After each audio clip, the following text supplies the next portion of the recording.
Yo, what's good, everyone? It's your boys, Jimmy, Daz, and Defar. How are you, mate? Yeah, all good, man. All good, all good. Look who we have got with us today. From one of our favourite bands to have broken into the heavy music scene in the last few years. It's only Big Brian Ortiz from Tzompantli. Woo! What up? What up? What up? What up? Woo! Thank you Yeah, for good, having me. man. All good, buddy. All good. Thanks for taking some time to join us this morning, dude. Yeah, anytime for you guys. Ah, Ah, bless you. sick, man. Yeah, we've been on this on that Tzompantli train, man, since that debut album dropped. So it's a Yeah, real yeah, pleasure to have yeah. you. No, I'm pretty sure like you guys like were some of the first to kind of like get people like outside of just like our little bubble here to kind of like see it, and so yeah, I appreciate that. Oh, brilliant. Oh, anytime, man, anytime. So dude, beating the drums of Ancestral Force has been out for just over a month now. How's the reception been from your side? For my side, I don't really pay attention too much, but from what I've seen and just read like reviews and stuff like that, most of the reviews have been pretty positive, and even some of like the reviews that were like kind of whatever were still kind of like their like grading system, it was still pretty high, like given that they had like I wouldn't say negative things to say, but more just like critiques and stuff. But Yeah. like it's you're gonna get those regardless. But I would say for the most part, like I've been getting a lot of positive feedback from like friends, family, and I mean that's the kind of shit that I try to pay attention to more than all that other fuck shit. Like I don't really pay attention to all the hater shit because at the end of the day, I'm still gonna fucking do what I'm gonna do. So like I don't really give Exactly. a fuck. Yeah, But man. Absolutely. So I think so, like a lot of the reviews I read were like, and it was also what we said as well. Like it feels like with this album, you like took the blueprint from the debut and then just refined it, and of like this is like a realized version of yeah, of the band. You know what I mean? Of the sound that you're going for. yeah. I mean, if we're gonna be real, like I've never really changed my formula since like I want to say like maybe like Hasta la Muerte era Shabalba. I haven't really changed my formula too much when it comes to writing. Um, but I would say with this one, yeah, I definitely took my time. I was trying to be a little bit more patient, but I also tried to like focus in more on like the vocal style. Whereas the first record, I it was like I knew it was going to be more riff driven. Mm. With this one, I wanted it to be riff driven, but I wanted the vocals to kind of be more at the forefront. On the first Tzompantli, it's mostly just riffs and then like a couple of blends and fucking like just the stock like basic vocals, and like that has to do with I mean I was still pretty new at being kind of like a quote unquote front man or whatever. Yeah.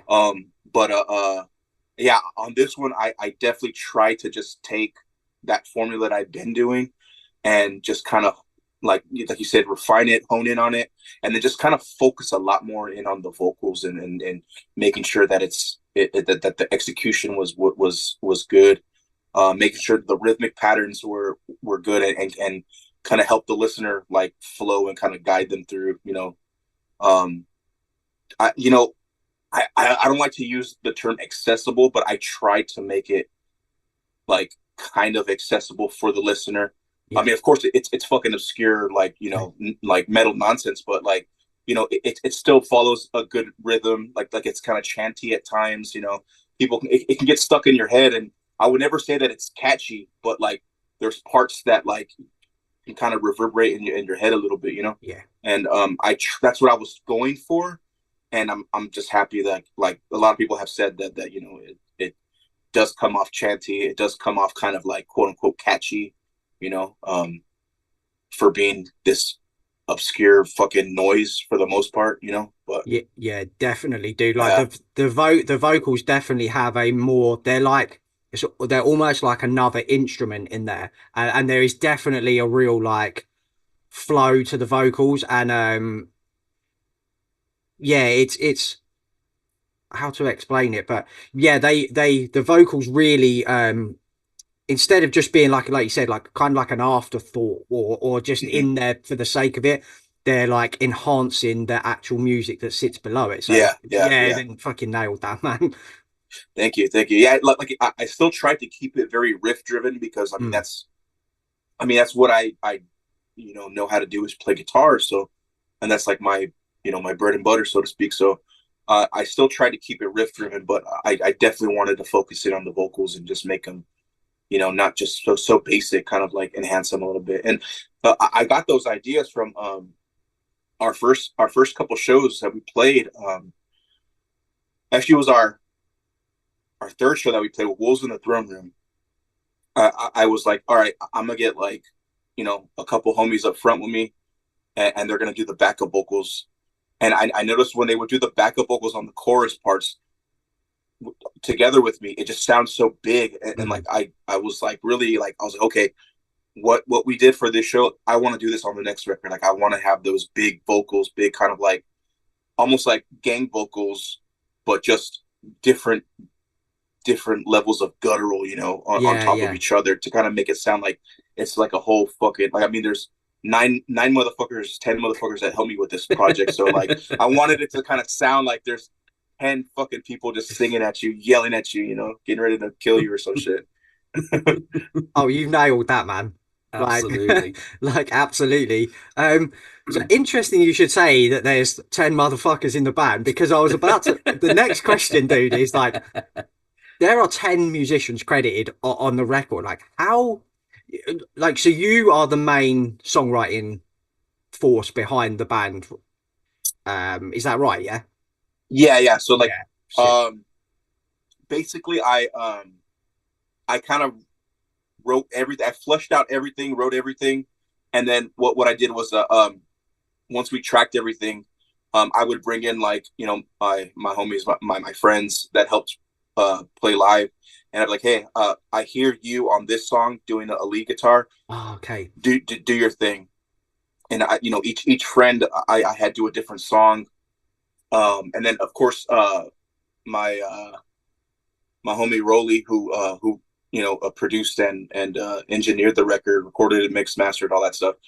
He does a couple solos or a couple leads too because he's a guitar player for Teeth, Oh, Mm. cool. and he's just an excellent musician. So like I definitely wanted to get him on the record in a couple spots, and he definitely helped guide us a lot with the lead guitars and stuff like that. But I basically fleshed out everything. We tracked everything, and then I brought my guys in there. I was like, hey, I got you for this song, you for this song, and you for this song, and that's how we kind of did it that way. And then with the tribal shit, like we basically my homie Alejandro that session for drums, he helped a lot with that. And then Jason, which is another good homie of mine from Shabalba, he plays drums in Shabalba, he helped. And then my cousin Matt, who he used to play drums, he's not so much anymore because he's a fucking legit doctor, or like a not a doctor like I operate on people, but like he's got a doctorate in like literature or some shit like that. But he's like a professor, and like he's an academic, so he's doing that shit, and he does Sick. music like here and there, and usually when I invite him to like because he played on the last record too, and so like I basically kind of like got like a basic like beat, like just kind of like native like rhythm, and then I was like, all right, do something over that, but like pretend like you're doing like a solo or some shit, Oh, cool. with these drums, and then they just kind of have at it. I let them do that on the I forgot what track it was. It was the third track, the Tlaloc. Yeah, that song, which is the third song. That one I had them kind of. That one was mostly improvised. Those tribal drums are a lot of those are organic, kind of like in the moment. Oh, Um, wicked. and then with the other one, same thing. I had a bass, and I kind of just let them kind of go ham, kind of do their thing, and because I wanted it to feel more organic and not just so you know flicky, or just like like 1 2 3 4 1. I just wanted Yeah, to be a little bit more flowy, organic, kind of real. That's the thing, dude. Like, if you don't, I was going to ask you a bit about that in a second, but I guess if you don't like allow it to flow organically, it can be a little. It could be like, there's the metal bit. Oh, there's the Hmm. folky. Like, and it could sound a bit clunky if you don't Yeah, just yeah. let things jam out the way that they organically do. Oh yeah, definitely. And I wanted it to feel like I said, real.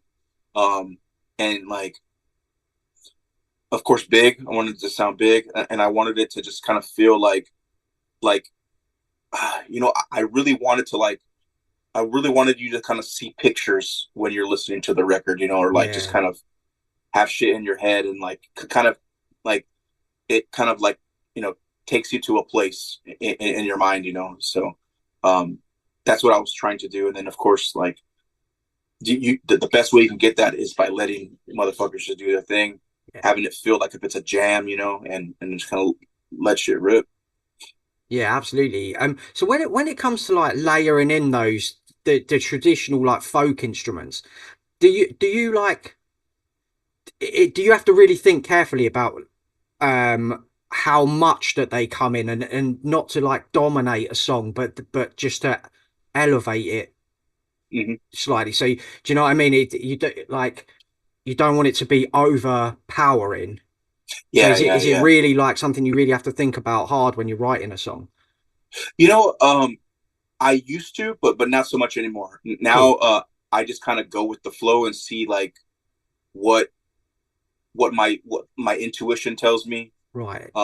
Like I kind of let that guide me, so to speak. And um, sometimes a song like with the like dominant traditional stuff. Um, Sometimes it'll start with like a traditional instrument in my head, and then I'll kind of build around that. But Nice. a lot of times it's usually because I have like constant like just drum patterns and rudiments in my head already, especially like native ones, which are a little bit more simple, a little bit more basic, Mm. and like those are the kinds that I like because I'm not like a you know I play drums, but I'm not like a fantastic drummer. I'm not like fucking you know whoever Inferno from fucking Behemoth or anything like that. I'm just like I just kind of fucking I'll have them in my head, and sometimes like they'll be in my head like pretty often to where I'm just like okay, like I'll just record something at my desk while I'm at work and Yeah. just like record like something, and then I'll just start to kind of build around that and kind of just layer a lot of the drums, and then like a lot of it starts with the native drums and like the folk instruments like the shakers and shells that kind of keep time, um Sick. and then I'll track a bunch of shit. I'll loop it for like a little bit, and then I'll just kind of go ham on the guitar and just jam it a little bit, see if something comes. Sometimes it doesn't, and then I just kind of leave it alone. And I'm like, well, it's still good. Like maybe I'll just keep it with no guitars and just like maybe Yeah.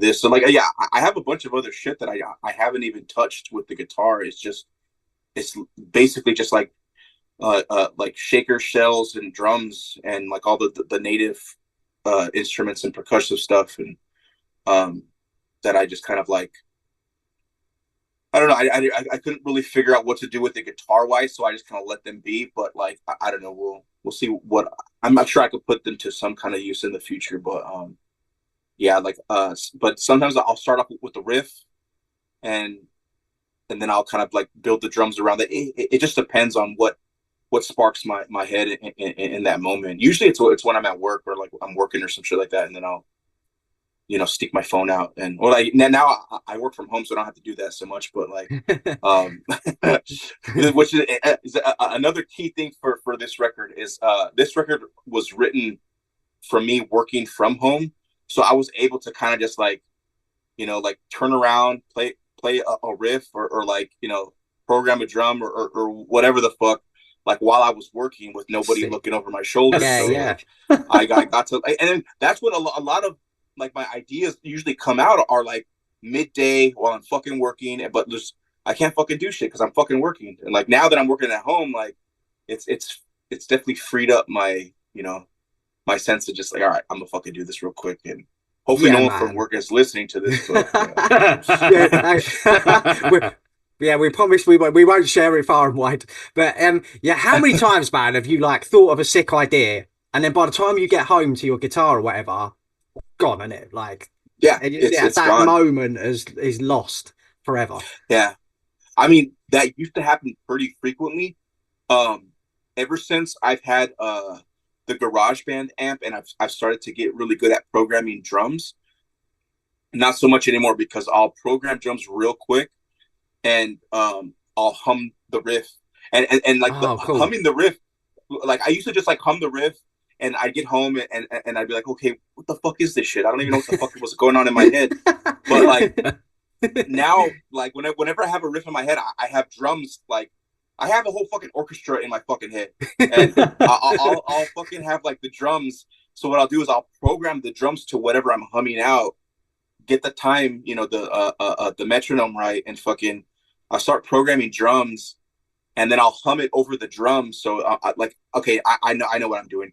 I feel like I need to, go down to this note and that note or whatever, and kind of helps that a lot better. So now that doesn't happen so much, but back like 5-6 years ago, man, I would be kicking myself like in the fucking in the throat. I'm just like, what the fuck is going on? Like,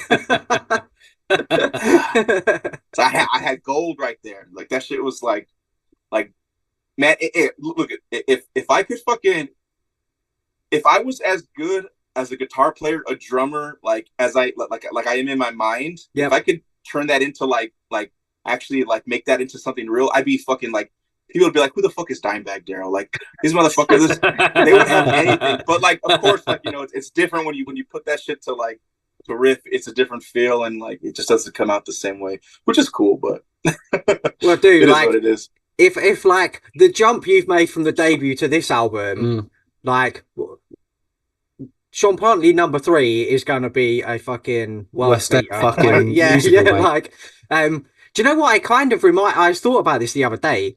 I feel like the debut album was Chaos AD, and this album is Roots, where the debut had a little bit of that, little bit of experimentation with teasing. Yeah, and then Roots was the fully realized version, and I feel like that's what this album is. That's a good definitely a good observation. I would say that doesn't seem too far off. I think I had a way more confidence in doing a lot of the like tribal and like folk elements a lot more on this record than I did on the last one. I mean, the last one, I felt fairly confident, but like this one, I was like, okay, I feel way more confident. I can execute this a lot better, and yeah, I would say that observation is definitely pretty right. Nothing shows more confidence than opening up an album with that whistle, mate, and sending legions to war. Yes. I love that shit. The biggest dick energy. I was like, okay, I'm about this. Like, I fuck with that. So good, dude.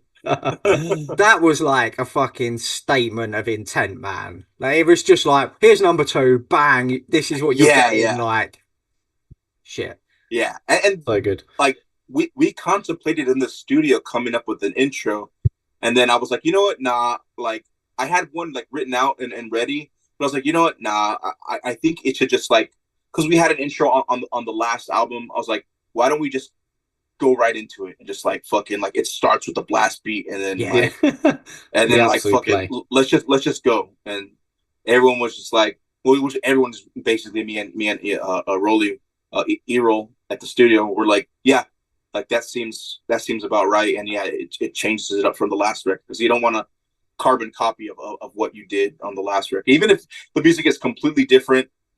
You don't want it to like flow just like the last one. And I was like, yeah, like let's try something a little different. And yeah, just like get shit started. Yeah, it worked, man.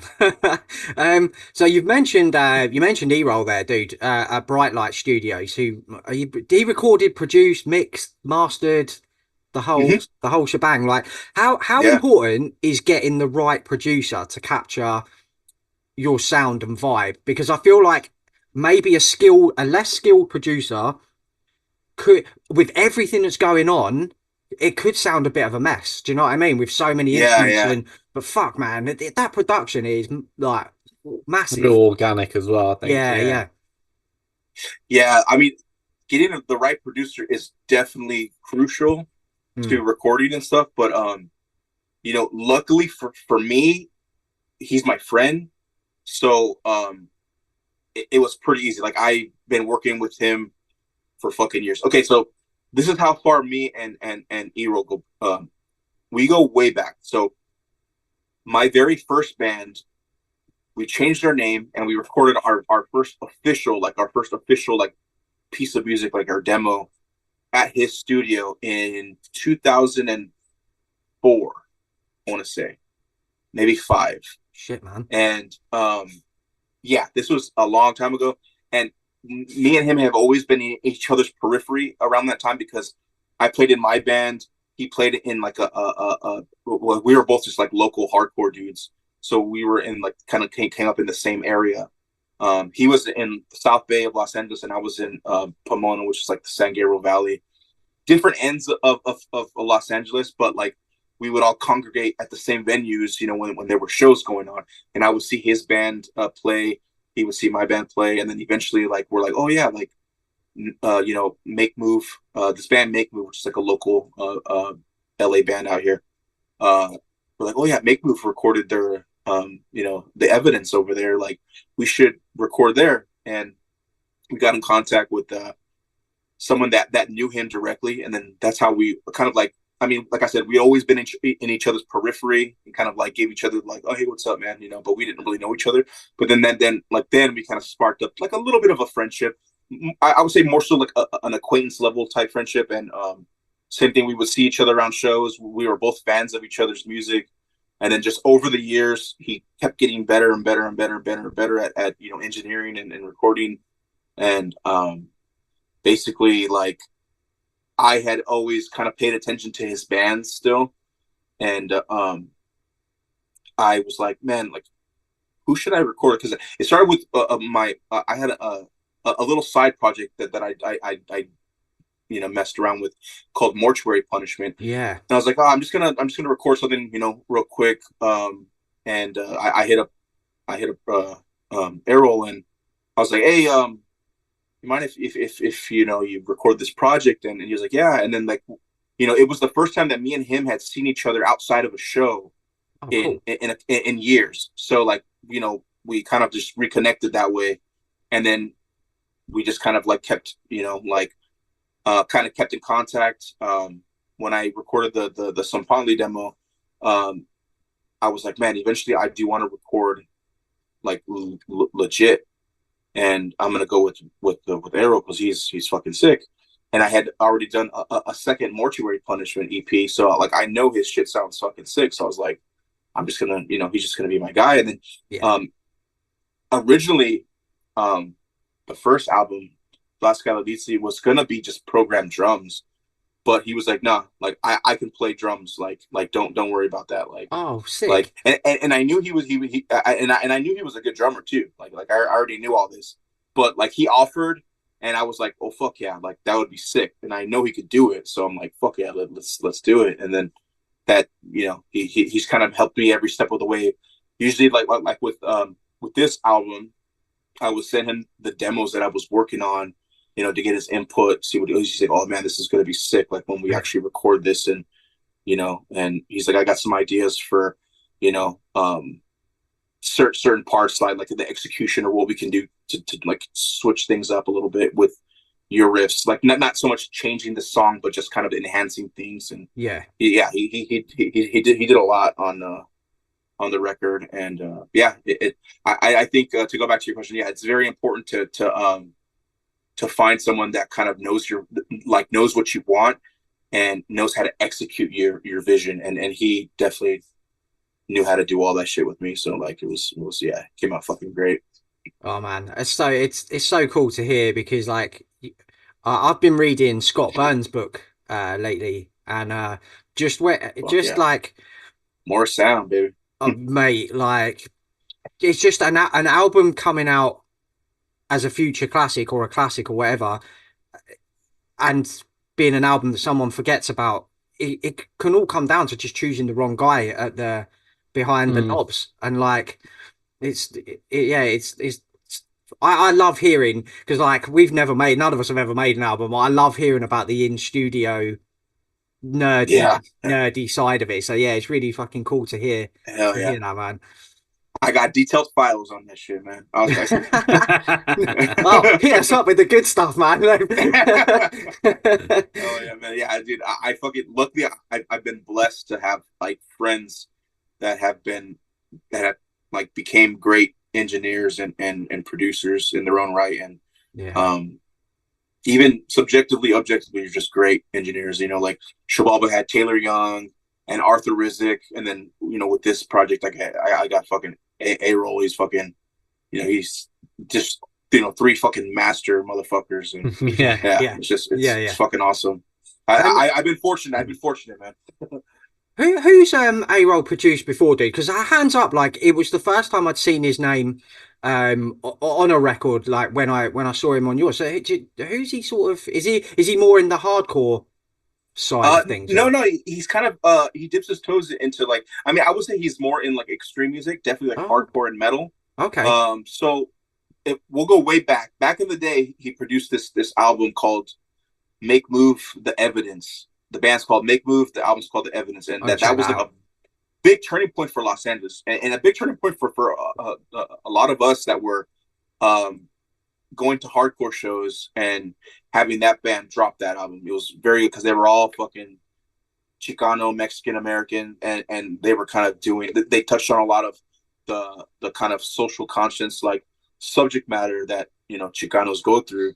Yeah. So that was a big game changer for us back in the day. And like I said, this was about 2004, 2005, and so that's one album. I think he did the most recent Rotting Out EP. Oh, Um, cool. Right. of course, he's done all the Teeth records. He mixed and mastered the last All Out War record. Oh, Oh, sick. Um, Okay. yeah, and then I want to say, I know that there's another band that I'm missing. And I feel bad for it. I I'm know good. he's done some like I forget what the band's called, but it's like some obscure kind of death metal from like Europe or some shit like that. I don't really remember, but yeah, excellent Yeah. fucking engineer. He gets around. He does a lot. He does a lot of stuff that kind of floats under the radar, but like when you hear it, you're like, oh fuck, like this sounds fucking amazing. Who Yeah. did this? And then you're, oh shit, fucking Arrow, fucking Yeah. hell yeah, Yeah. Bright Light Studios. Like this is fucking sick. I'm gonna keep my eye out, man, for his stuff because, like you mentioned, Taylor Young and Arthur. I think they're the two best in the game Yeah, at the you know, moment. So there's an album that I helped with. I didn't really do too much other than I wrote one riff. I played live for them and I contributed some backup vocals. But there's this band called Iron Curtain that I used to play guitar in, and he recorded. I want to say he recorded the last two EPs that they did, but there's one called The Curtain that sounds fucking great. My homie Matt, who helps with guitar, he plays guitar in Tzompantli now. He does the solo and the leads for track Chichimeca. So he did for track set 3? Yeah, track 3. On the last album. He wrote a lot of those riffs. So like The Curtain, I think is probably one of my favorite stuff that his band put out called the Iron Curtain. Check that shit out. I think you guys will yeah, man, fuck with that yeah, hard. mad in that. got some homework to Yeah. do this week. I'm Yeah. just having a look on Metal Archives actually. So he did drum tech for Bleeding Through. He's credited for here, The Great Fire, engineering the drums, Sick. and he did Anus of the World from Mortal Wound. Oh Mixed, mastered, and shit. recorded. Yo, And yeah, that's right. He did Mortal Wound, but also him and our drummer Alejandro, they have a little side project with Keith Barney from Throwdown. So if you Oh guys are into like shit. like if you guys are into like I know you guys are into hardcore. What the fuck am I talking about? But like if you're into like kind of like late 90s, early 2000s kind of like heavy blood has been shed style oh hardcore yes, mate. with a little bit of Throwdown in there, you'll love it. They're called Ducat. Right. Oh my god! Right, we're man. all over Yeah, that, man. All over that. Oh, yeah. Got some big homework to do this week. Yeah. Fuck yeah. And that's why I like podcasts, because I love fucking platforming like bands that might not get the recognition. Yeah. And that I think they deserve. Especially that band, they're fucking heavy as fuck. And of course, it's Keith Barney from fucking Throwdown. He's like a heavy fuck. He's an old heavy guy, you know, like that writes good heavy fucking riffs and yeah. Yeah, man. So we've got to touch on the artwork to beating the drums is fucking stunning, man. Fuck yeah. Everything Adam Burke does is stunning, but yeah. How did working with him come about? Were you like instantly he's the guy, man? I want him. You know, there was a couple of different ones, but I knew he was the one. Once, I mean, like originally, I wanted it to someone be who was at least Mexican, but it was hard to find a Mexican kind of like artist of that style. And I was like, well, fuck, I'm just gonna ask Adam. Like Adam's the fucking he does so much great work. I've been following him for fucking years. Yeah. You know, and so I was like, you know, I'm just gonna fucking like $20 was like, hey, what do you think about hitting up Adam? I'm like, yeah, let's fucking go with him. And I was like, I'm a big fan of his work. So of course he was down. I sent him some like images of what we would like just ideas to kind of keep in mind when he's doing it. And yeah, that's basically he pitched the idea like, what if we did like, you know, a triumphant fucking, warrior, and then like there's warriors off to the side like cheering, or you know, and I'm like, yeah, let's fucking do that. And then of course in his like somatic, or like, you know, his, what's the word I'm looking for? Like his scenery, like yes. He creates this crazy fucking scene. Yeah. And I'm like, fuck yeah, like this is exactly like what I was like picturing in my mind, and they fucking executed it very well. Yeah, great fucking artists, and yeah, I can't wait till, you know, have them do the artwork for the next record. Yeah, yeah. Oh, there's a little tidbit artwork for the next record. It's so sick. Yeah. Like, yeah. I mean, if I had it my way, I would just be like fucking, you know, blue or red on just fucking all black canvas and put like an image. Like if I had my basic way, I would do it that way. But I'm like, nah, like fucking Dave from 20 Buck was like, nah, like we need to make this album pop. Like the music needs to like. Yeah. And I'm like, yeah, fuck it, let's go your way, man. Like you tell me what to do. Like let's do it. Dude, it's like a classic heavy metal cover from like the 80s or something. Do you know what I mean? It's bright, it's bold. It kind of reminded me like, you know, like the early, like the Ultimate Sin, Ozzy Osbourne, where it's all like bright and it's really bright, and because the first album cover's fucking terrifying. It's just like it's just like black with that like scary ass looking logo on it, and I remember seeing that first album cover and like pressing play thinking this is going to scare the shit out of me, this isn't it? but with this new one it was more like you said, cinematic, and it had that big fucking heavy metal feel to it, and so it just automatically, before you even press play, feels like the album's going to be bigger. Yeah, that's kind of what we were going for. Is like, we're like, the album cover has to kind of match the music and kind of has to like help people like paint a picture in their head, you know, when they're listening to the album. And I think it goes hand in hand, you know. You can sit there and look at the record and be like, okay, like what I'm hearing is matching what I'm seeing on this album cover. Yes. And with the first album, I definitely wanted it to be like more kind of like dark, mysterious, kind of like, you know, kind of like a Mystique kind of vibe to it. But with this one, I was like me and Dave were like, yo, this album's just like sounds too big to not have the artwork also be just as big and pop out at motherfuckers. And I was like, oh, fuck yeah, I'm down with that. Like, let's do it. Let's do it that way. And then we, you know, revamped the logo. The logo's fucking killer. Yeah. And that was done by Laura Fowl, who helps me with the percussion and backup vocals live. Who is also in Cerberus. Yes, a monster of a vocalist he is. Yeah, he's a bad boy. he is, man. We've definitely got to get him on here for a chat at some point. Yeah, definitely. Yeah, I'll definitely connect you guys if you guys need it. But yeah, definitely. He's pretty easy to contact. But yeah, I'll definitely hit him up, you know, once we're done here, and be like, yo, motherfucker, do the podcast. So dude, I guess this might tie in both ways here. So I wanted to ask you like about your musical upbringing. Like, did you have much music around you as like a kid? And then I guess that kind of then ties into the your like heritage and stuff bleeding through into Tzompantli's music. Like, are those two things interlinked? Like, did the music you have around you as a kid has that was that of that like your more traditional folky side of things from your heritage of your family? Yeah.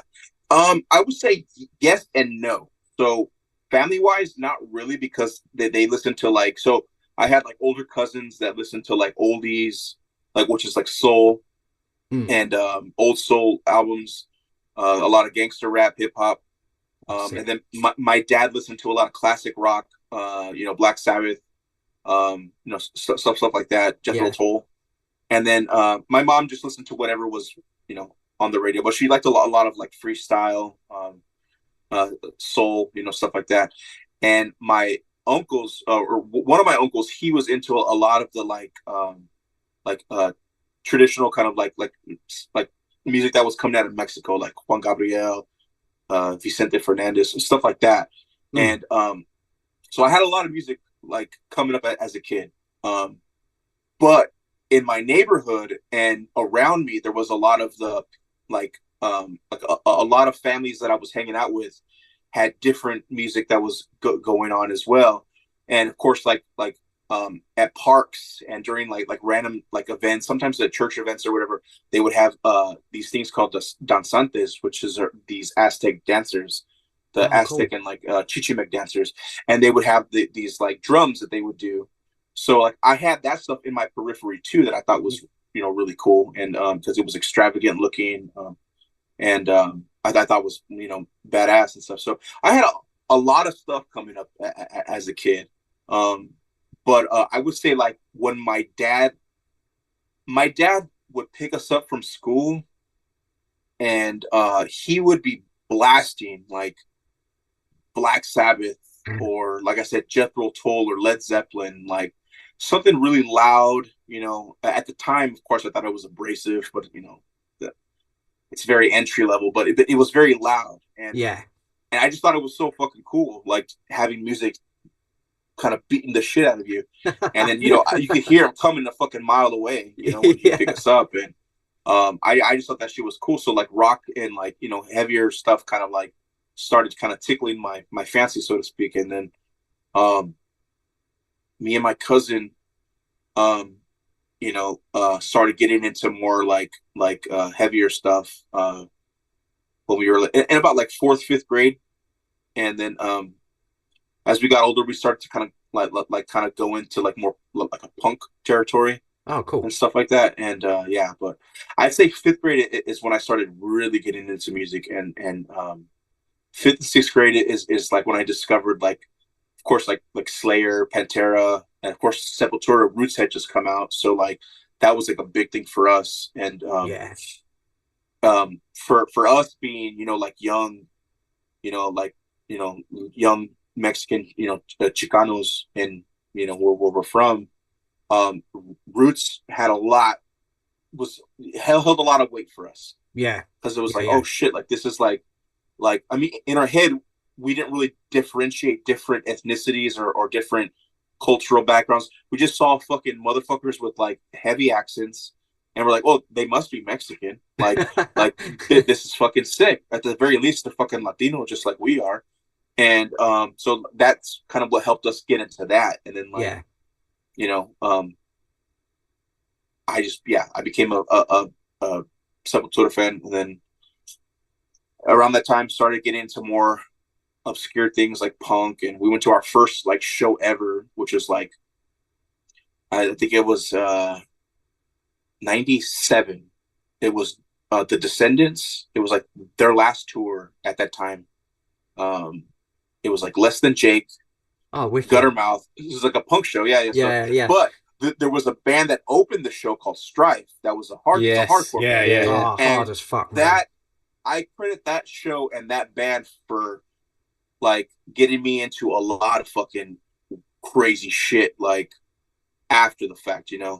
And yeah, I we discovered that band, and we thought it was so cool because they were so aggressive and abrasive sounding, but in between the songs, they would preach about like everyone just kind of be positive and abstaining from alcohol. They were straight edge at that time, so so we were kids and we're like, oh, this is fucking cool, but they're playing this fucking crazy ass fucking music, and yeah, it was badass. But yeah, that's the kind of stuff that I was into when I was a kid, and so yeah, it was a lot of different things, a lot of stuff from my neighborhood, a lot of stuff from my family, and yeah, it's been a journey, and music has kind Yeah. of been the focal point for everything in my life, because I've just been obsessed with music ever since I really started getting into it.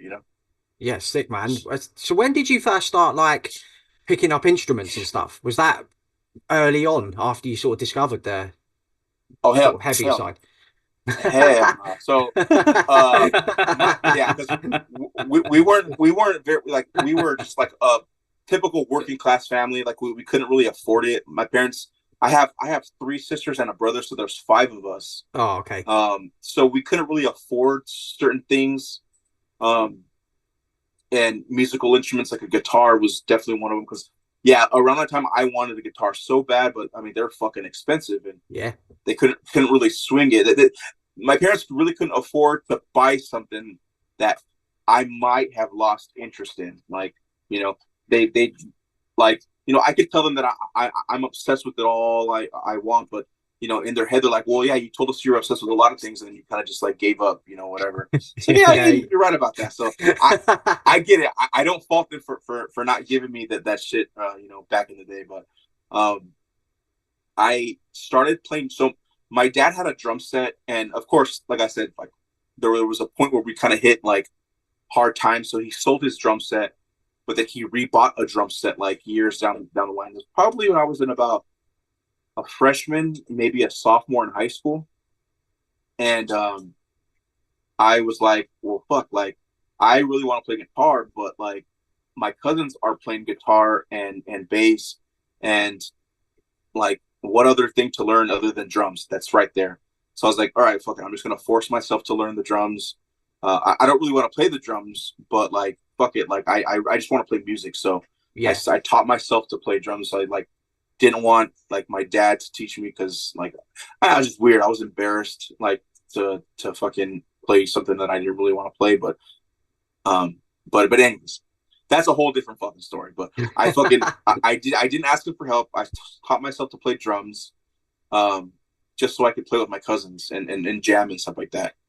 And then so I started playing drums, and then eventually my dad saw um how serious I was, because like me and my cousins would actually jam at our house on the weekends, Oh, sick. and he was like, oh shit, like, and my dad was kind of like, oh fuck, this motherfucker plays drums, like what the hell, like when did he learn how to play drums? And my mom, like basically the family was like, what like when did this happen? And then my sisters were like, oh yeah, like when you guys are gone, like he jumps in and he plays the drums, and he tries to, he sounds like shit, but he's trying to do it. And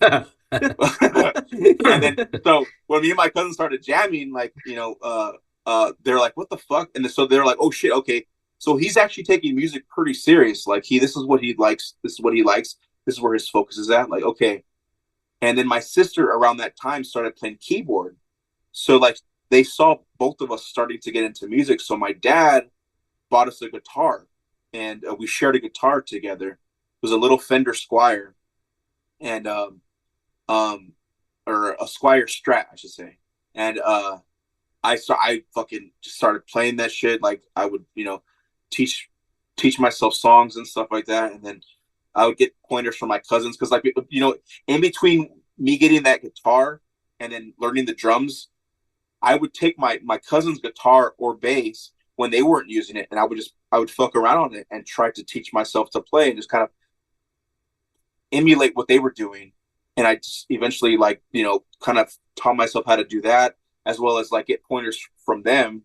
And so yeah, that started about when I was like in I was a junior in high school, I think, is when I started to kind of like start playing guitar. Then I got my guitar my senior year in high school. So I was just before I turned 18 is when me and my sister got that guitar. And then so 18 is about when I started playing guitar. And then yeah, I just been doing that ever since. Fuck, man. So you taught yourself guitar, drums. You taught yourself like garage band, how to like Yeah, track music at home. Fucking hell, man. Like that's so it's so sick because it's like such a like coming from like you said, like you got into punk early. It's such a DIY. It's yeah, such a yeah. DIY attitude to The have thing towards is, music. we've spoken to a few people who've had the same sort of journey, sort of self-taught. In look where they are now. They're making Yeah, yeah, albums, Yeah, and man. it's incredible. Yeah, I salute all that sort of do that because yeah. it's an Thank you. incredible talent, man.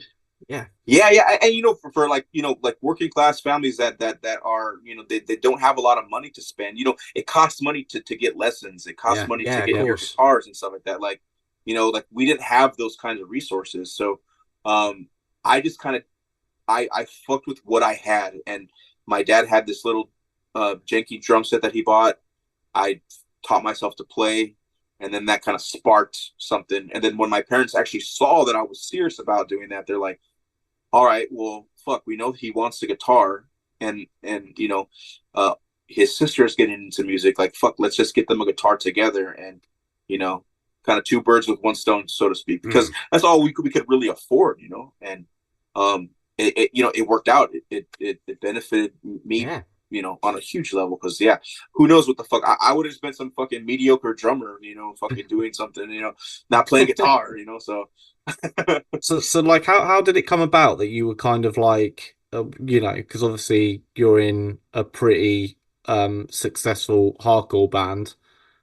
So how did you kind of get into that, like, and then get into the band, and you're obviously like quite on the higher yeah, yeah. echelons of that scene now. So So that band that I had told you earlier that Errol recorded, we were called Time for Change, and I actually played drums in that band. But I wrote, you know, a significant amount of songs on guitar for them as well that me and my cousin collaborated on.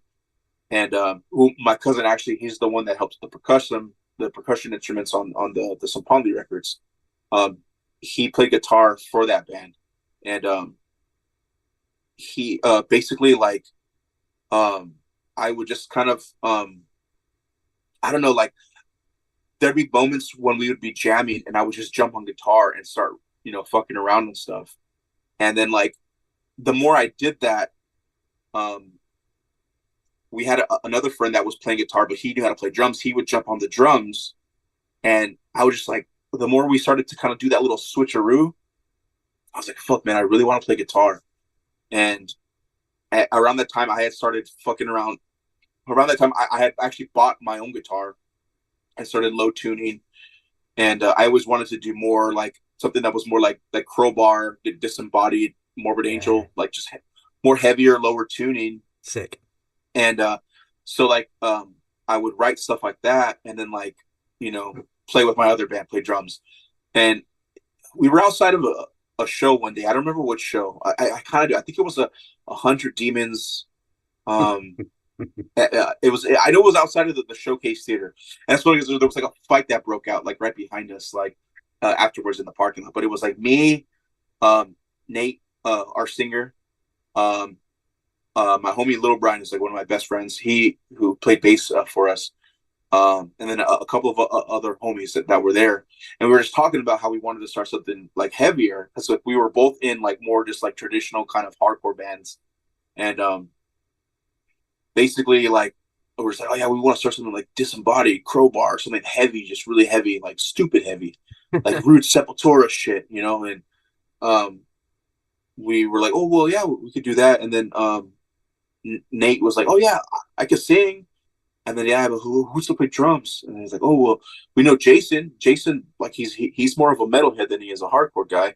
So let's ask him. And then yeah, that's kind of how that came into fruition. And then once I started jamming with them and playing guitar, I was just like, fuck, my interest in like playing drums just kind of like Yeah. started going out the door. So then I just like the other band that I was in, Time Change, we ended up calling it quits like a year later, just because like all of us were on different wavelengths music wise, and I wanted to play guitar and I wanted to write a different style of music, and so yeah, that's kind of how all of that started. And then just snowballed from there. You know, went from Sick, man. Chivalva to other things, and yeah.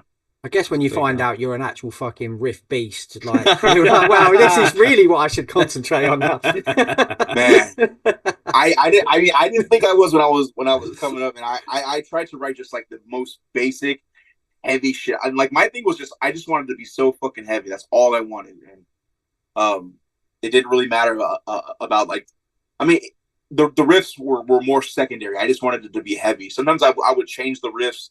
Like, oh, that riff sounds cool, but actually, no, I'm gonna maybe go down a couple of frets because I want it to be heavier. And like, yeah, it's fucking. That's basically what I did with Shibalba and stuff like that. Yeah. Oh, that's fucking wicked, man. Is there I know because you guys released it was an EP in 2023, wasn't there? Are you all Yeah, yeah, constantly writing for Chibalba as Tzompantli? yeah, yeah, yeah. So on that particular EP, I wrote two of the songs. And then the intro and one of the other songs is written by our other guitar player, Scott. And at the before that, like I was like the main, like I guess like riff guy or riffer, like that would come in and write riffs and stuff like that. But yeah, for that record, we kind of utilized Scott more, and so now that's going to be kind of like what we're going to be doing is Oh, like we're wicked. going to just kind of more do a collaborative effort with guitar writing and stuff like that, which is really cool. Because before it was just me and our drummer Jason that would write everything out, jam everything out, and then we'd go into the studio, do everything, and then Nate would come in, do his vocals, and then if we had a lead, for Scott, it would be like, hey, jump on a lead right here, Yeah. and so that was kind of like the dynamic, for a long time. But on this last EP, yeah, it was more of a collaborative effort between me and Scott on guitar. So it was really cool, and it came out really cool. Everyone Yeah, seemed it's to enjoy wicked. it. So yeah, Yeah, it's a fucking super sick EP. The last album was like super thank you. good as well. Like fucking love that shit, mate. That Años, yeah, that's like one of my favorite albums I feel like I've ever written Yeah, in my man, head. so good. I would say that one, and then this last some Poly records. Those two are like I'm like, okay, like those records I'm like crazy proud of, and like I can't find anything wrong with them when I listen back to them. yeah. It's really funny because like this podcast started as a group chat, and that album had just dropped as we started this group chat, and it was one of the first albums we ever spoke about Yeah. together. So Oh yeah, it's like Chibalba have got like a place in our hearts, man. yeah, yeah. I mean, fucking, we put in. I mean, put in a lot of work over there, and I think we're coming up on 20 years in 2026. So yeah, Oh we've been doing shit! this for Fucking 18 hell! fucking years, and yeah, it's you know we're fucking we were trying to do like the whole death metal hardcore thing, like that wasn't deathcore, Yeah. so Oh yeah. early Yeah. on, Yeah. and Yeah. now that stuff's kind of like getting big right now, which is great. Like I love that kind of shit. Yeah. But we were doing that shit like way back when it wasn't as like cool for hardcore kids to be fucking with death metal on that level. Oh, absolutely. But do you But know yeah, what's like really nice to hear, man, is that a lot of these bands are like giving you your dues for doing that yeah, yeah, and yeah. paving the It's way pretty long awesome. before.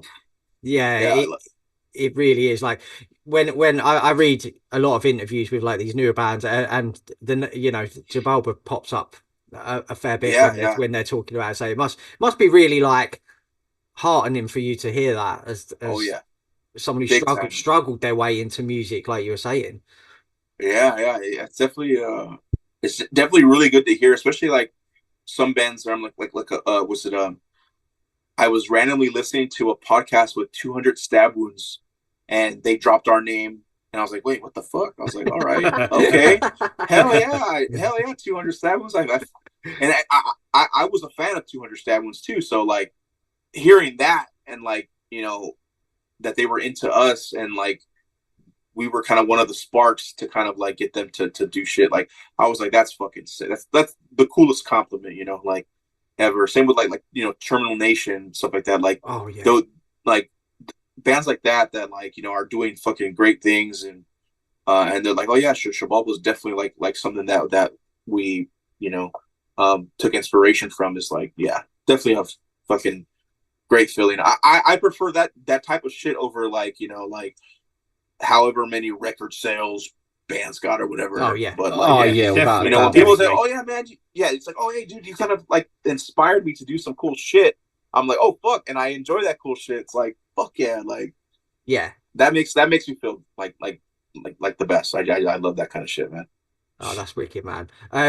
So this is the big important question, Brian, of the day. You're on death row. Uh huh. What's your death row meal? What's your final meal that yeah, My that yeah, my final meal. yeah, man. Fuck. Um, It's such a hard one. I'll never be able that to Sorry, bro. decide. that's a hard one, but it's not that hard because there's a lot of things coming in my mind that I like. I mean, I'd probably just go with something really basic, like something that's like like if I'm gonna fucking transcend into the next life, I definitely want something that's made me feel good, like since I was a kid, and I'm Mm. just gonna go with like fucking some like tacos or some shit like that, like Oh yeah, ta- man. tacos de pastor, tacos de lengua, and tacos pastor lengua and asada, just something just basic, yeah, something like that, Bro, you're gonna have to hit us or up or in. or maybe some fucking like my grandmother's like not my family, but my actual grandmother before she passed. Her, if someone could recreate her tamales exactly how she did it, where my aunts do, but it's just a little different. I don't know if we could somehow get my grandmother's, or maybe I'll save the tamales when I get into the afterlife and I'll eat them for everybody. Yeah, yeah, yeah. You can hook up Or again yeah, with her there. She'll cook yeah, you up a or storm. Yeah, you know what? Maybe even my Nina's menudo. I'll say yeah, because she makes my grandmother's recipe very good. So I'm gonna say tacos, no tacos, menudo, and some tortillas to dip my shit in. I'm good. That's my final meal. you're gonna need to hit us up with some recipes, dude. Fill Oh the yeah, brother. inbox up full of goodness because we got to try some of this shit. Oh yeah, man. Fuck yeah, yeah, man. Fucking I'll definitely give you some fucking recipes, bro. Yeah, man. Um, just wanted to circle back on Tzompantli, dude, because I know Daz was dying to ask, like, are there? Can you give us some like other bands who you take that native heritage and filter it through the music? Because you can't be the only band. No, no, no, But yeah, is there anyone? no, no, Because no. we really Oh, want to like dig deep into there's a this. lot. There's a lot. I mean, at the core, um, my main inspiration, of course, is Roots Sepultura, but Sick.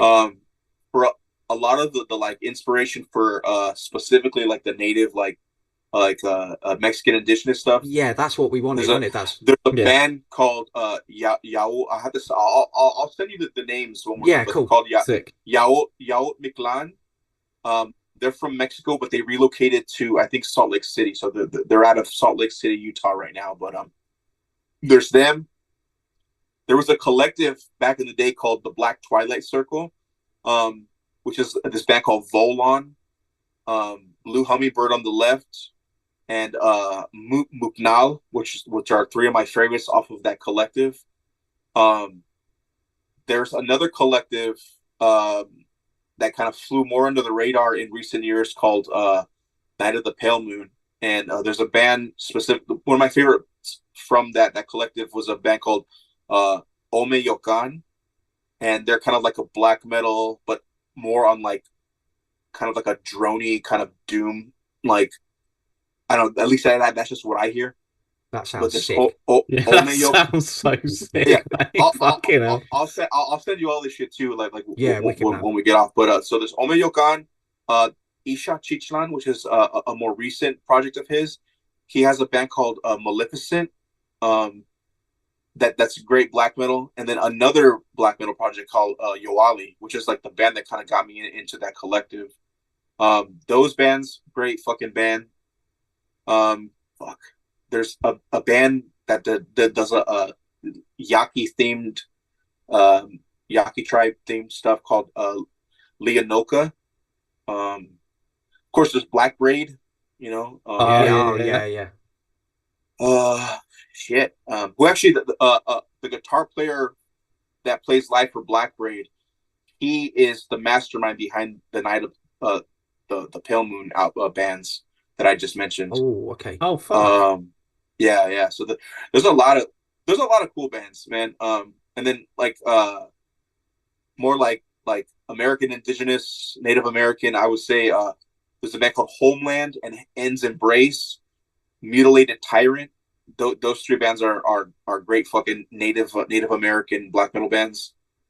Um, man, yeah, those are the ones that I can name off the top of my head. But yeah, So my favorite that I would say like sound wise, where it's like more heavy, I would say Muknal.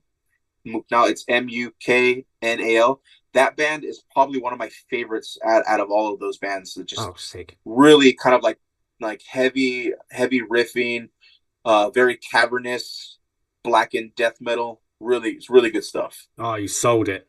Yeah, Yeah, that sounds right up my street. Yeah. yeah. That's wicked, man. Yeah, Like Night of the Pale Moon is such a fucking sick name as well. Yeah. That is so cool. oh yeah, yeah. Great collective, man. They have a lot of really cool little DIY releases that they have. And then like you know, was it Black Twilight Circle, which is Crespulo Negro in Spanish. They have a lot of great releases. That actually, like, they're a huge influence on like the black metal underground out here in LA, and I would say in America, just a great representation of like American black metal. Like, it's just like so fucking cool, man. Like Volon, easily, in my opinion, one of the best black metal bands ever. Especially for American black metal. Yeah, I would suggest check all those bands out, man. It's fucking great fucking bands. Yeah, we got a lot of homework to do, boys. Yeah. Well, we'll ping a list up on Twitter and stuff as well. Once, if you can send them over to us, dude, we'll ping a list out as well for people to check out. Yeah.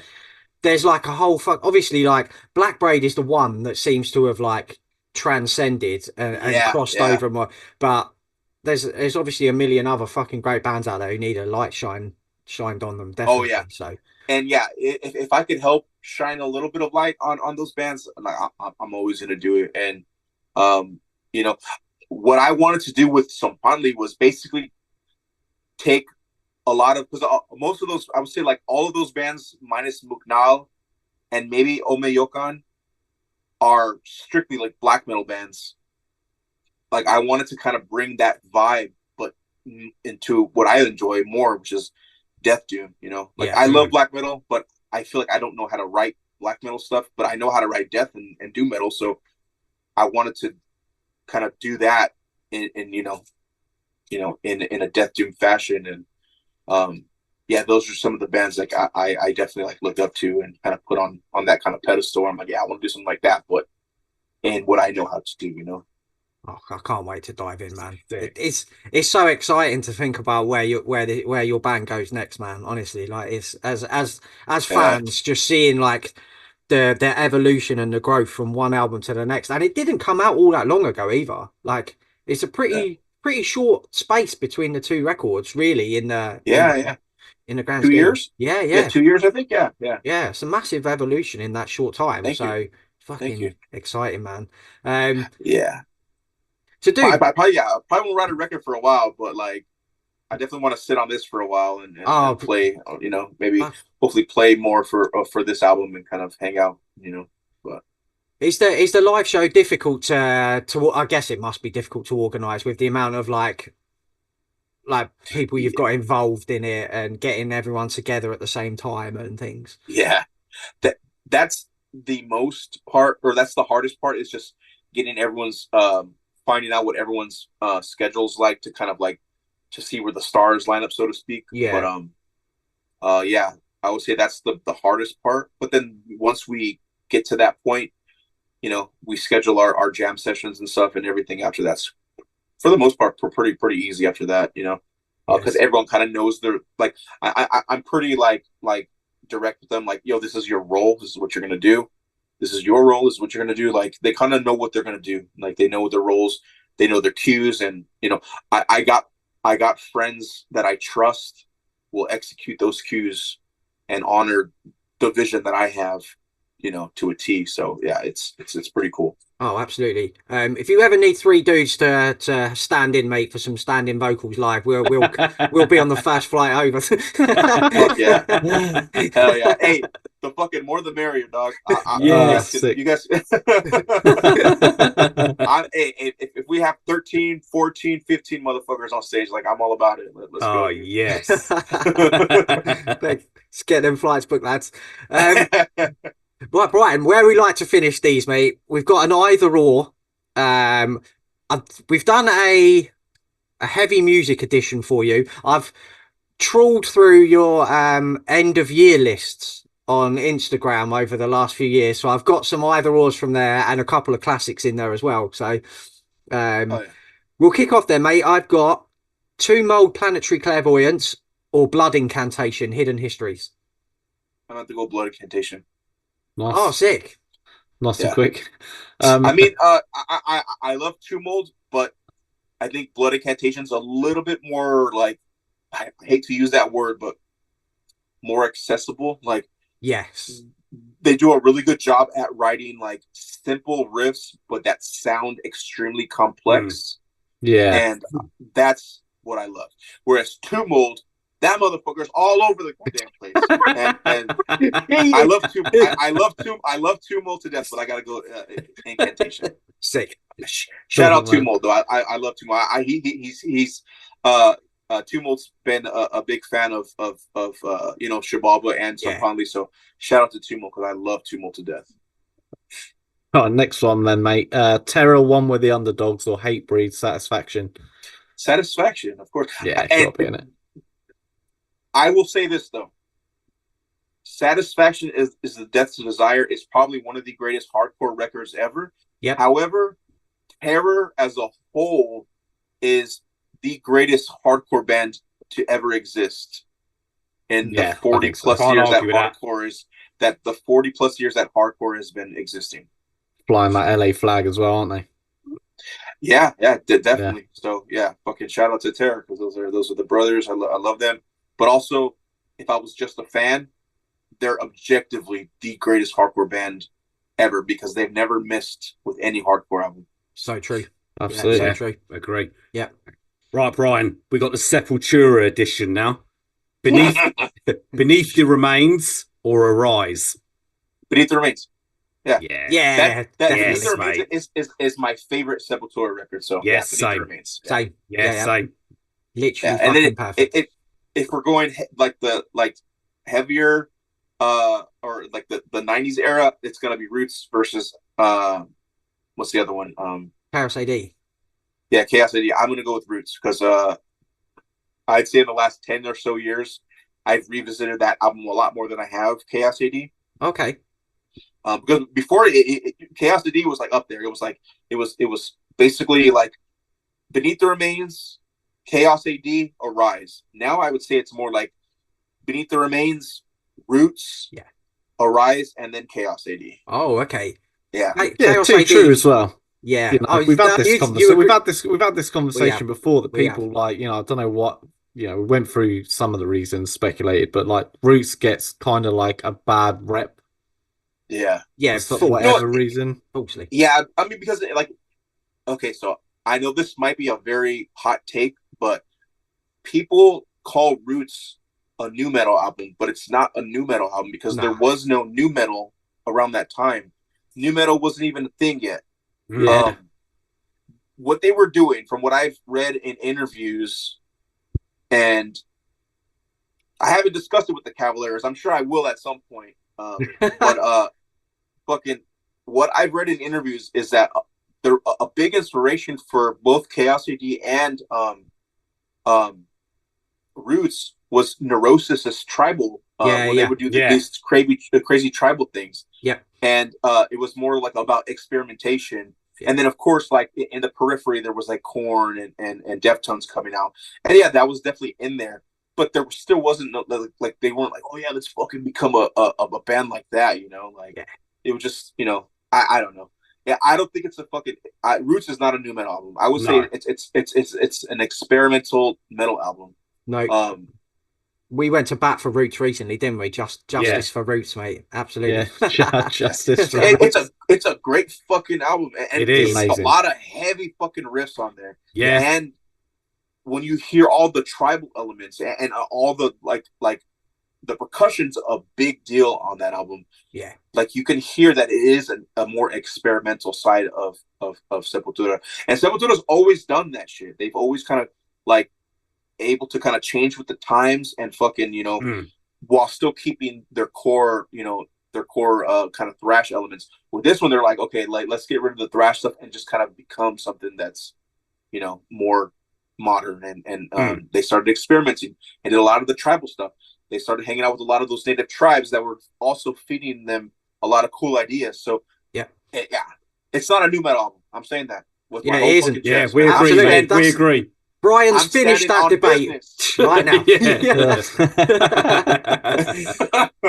Right, dude. Next one. I know Death Doom is your wheelhouse. I've got two modern Death Doom classics for you here: Worm for Everglade or Dream Unending, Song of Salvation. Oh damn, that's a tough one. I know. Sorry, man. Fuck, that's a tough one. Oh damn, that's actually really tough. Apologies, mate. I love that Dream Unending. It's such a unique death, or I would say it's more on the Doom side, but it's such a unique Doom album. Yeah. But for Everglade hits everything that I love about death or doom metal, funeral doom, and like a little hint of death doom. Yeah. I gotta go with For Everglade just because. Yeah. Like they hit the whole evoking sound so well, but did it to where it didn't sound like it was blatantly ripping off evoking. And it's so heavy. It's so crushingly heavy that I'm gonna go For Everglade. And Phantom Slaughter is the coolest fucking dude. Yeah. Well, so like, great. Yeah, he's a bad boy, man. That motherfucker knows how to write some. Same with Dream Unending. Yeah, such an incredible band. That fucking Worm split. Oh man. Oh, That thing is so fucking sick, man. It's like, unbelievable, mate. Honestly. Yeah, both of them they matched each other's energy on this weird kind of experimental doom, black and doom playing that I don't even know what the fuck you would really call those records or those songs, but it's something cool. That's all I know. Yeah. Well, from modern Death Doom to modern black metal, then Brian, I've got Stormkeep, Tales of Other Time, or Spectral Wound, Diabolic Thirst. Shit, that's man. Sorry, mate. We trawled through your end of year list. Incredible records, but I'm gonna go Spectral Wound because I found myself. I still revisit that album like today and pretty constantly. So yeah, I'm gonna go, but I don't know. Stormkeep, fucking hey, that's tough. I'm gonna go Spectral Wound though. Yeah. I think Stormkeep though was definitely a game changer for American black metal. And 100%. They hit that fucking like that dissection fucking like shit better than dissection could, in my opinion. But that's a conversation for another day. Absolutely, man. Right, we're going to finish off, Brian, with The Only Way We Do, with death metal classics. Two biggies here, mate. We're gonna finish, dude. You could ask me this shit all fucking night. I'm ready for it. Let's go. Right, we're gonna take this into another episode with you soon, then, Brian. Yes. We're gonna have a whole fucking night of this. yo, I am down for that. These are the questions I love. I hate talking about myself. I love questions like these. We're talking about other bands. We've got an idea for you. We can definitely set something I love talking about other bands. I love talking about music, man. Right, so Obituary, Cause of Death, or Deicide, Legion. I'm gonna have to go Cause of Death, man. Like, sick. It's just so dirty and heavy, and it's where Legion's great. It's got fucking hard riffs for days. Oh yeah. But like with Obituary, for me, there's a lot more. There's heavy riffs, but those riffs have like a certain kind of like space and like kind of doom element where they let those notes breathe, and they just sound so dirty and like it just kind of like, oh man, it just, the notes just kind of like shake your soul. I'm gonna go fucking Cause of Death. Yeah, Cause of Death.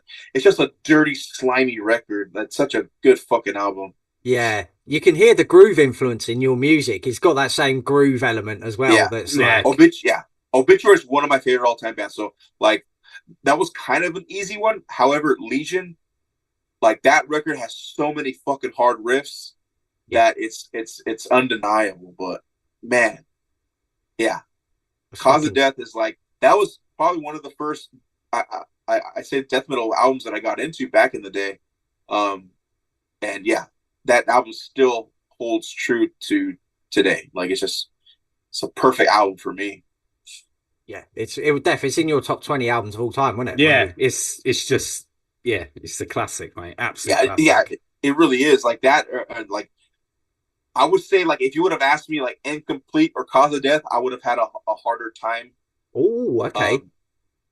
Those albums are, I don't even know. Like that one, I might lean towards Incomplete because there's like harder riffs on that album at times, but also how dirty and gnarly Cause of Death sounds, and it's got Turned Inside Out.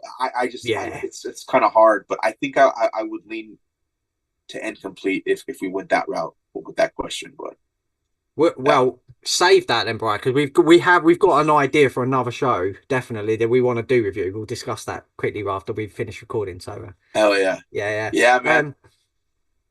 Brian, thank you for taking some time out this morning, man, and sipping some beers with us and having a fucking good old chat, man. It's been it's been an absolute blast.